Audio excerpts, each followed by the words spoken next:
We're now going to solve a polynomial equation. We have x cubed plus 9x squared plus 16x minus 6 is equal to 0.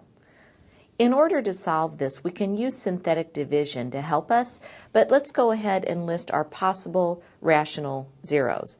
And those are going to be factors of the constant term, plus or minus 6, divided by factors of the leading coefficient, which is 1.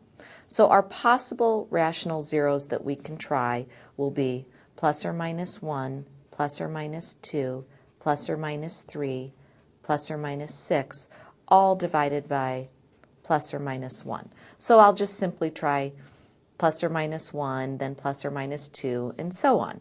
So let's use synthetic division to do that. Starting with 1, I'll put my coefficients down. I have 1, 9, 16, negative 6. Bring down the 1. 1 times 1 is 1. 9 plus 1 is 10. 1 times 10 is 10. 16 plus 10 is 26. 1 times 26 is 26. Negative 6 plus 26 is a remainder of 20. So this is not a 0. Only when I get a remainder of 0 is the value I chose a 0. So let's move on to, let's try negative 1. 1, 9, 16, negative 6. Bring down the 1. Negative 1 times 1 is negative 1. When we add 9 plus negative 1, we get 8. Negative 1 times 8 is negative 8. When we add 16 plus negative 8, we get 8. Negative 1 times 8 is negative 8. In this case, when we add, our remainder is negative 14. So negative 1 doesn't work. Let's try 2. 1, 9, 16, negative 6. Bring down the 1. 2 times 1 is 2. 9 plus 2 is 11. 2 times 11 is 22. 16 plus 22 is 38. 2 times 38 is 76. Negative 6 plus 76 gives us a remainder of 70. So we need to keep trying.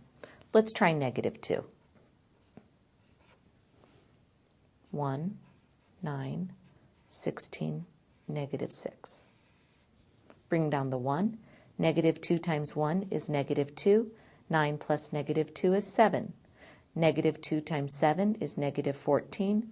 16 plus negative 14 is 2. Negative 2 times 2 is negative 4. In this case, when we add, our remainder is negative 10. Let's try positive 3. Our coefficients 1, 9, 16, negative 6. Bring down the 1. 3 times 1 is 3. 9 plus 3 is 12. 3 times 12 is 36. 16 plus 36 is 52. 3 times 52 is 156. Negative 6 plus 156 is 150. So that didn't work. Let's keep going. Let's try negative 3. 1, 9, 16, negative 6. Bring down the 1. Negative 3 times 1 is negative 3. 9 plus negative 3 is 6. Negative 3 times 6 is negative 18. 16 plus negative 18 is negative 2. Negative 3 times negative 2 is positive 6. And when we add negative 6 and positive 6, we do get our remainder of 0. Now, we have our first 0. Our first solution or root to this equation is that x is equal to negative 3. But we know that we have 2 more roots because our leading coefficient has a degree of 3. So there are 3 roots. So this last line using synthetic division, when I took x cubed plus 9x squared plus 16x minus 6 and I divided it really by x plus 3, I got this, 1 times x squared plus 6 times x minus 2. So we can find the other 2 roots by solving this equation, this quadratic equation. So let's do that. So we see that when we used x equals negative 3, that was a root to this equation, and we had left x squared plus 6x minus 2.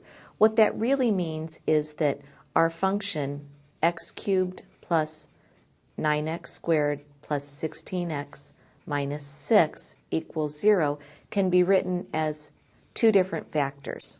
Can be written as the factor of x plus 3, because remember it's really x minus negative 3, times this other factor, x squared plus 6x minus 2.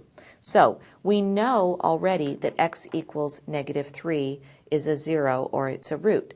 We got that by setting x plus 3 equal to 0 or x equals negative 3. The other two roots we can get by setting this quadratic function equal to 0. X squared plus 6x minus 2 equals 0. This doesn't look like it will factor, so let's go ahead and use the quadratic formula. And we have x equals negative b, which is 6, plus or minus the square root of b squared, so 6 squared, minus 4 times a, which is 1, times c, which is negative 2, all over 2 times a, which is 1.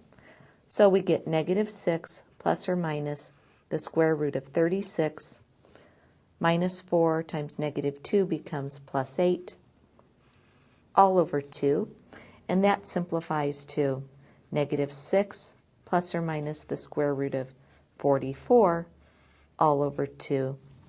44 is 4 times 11.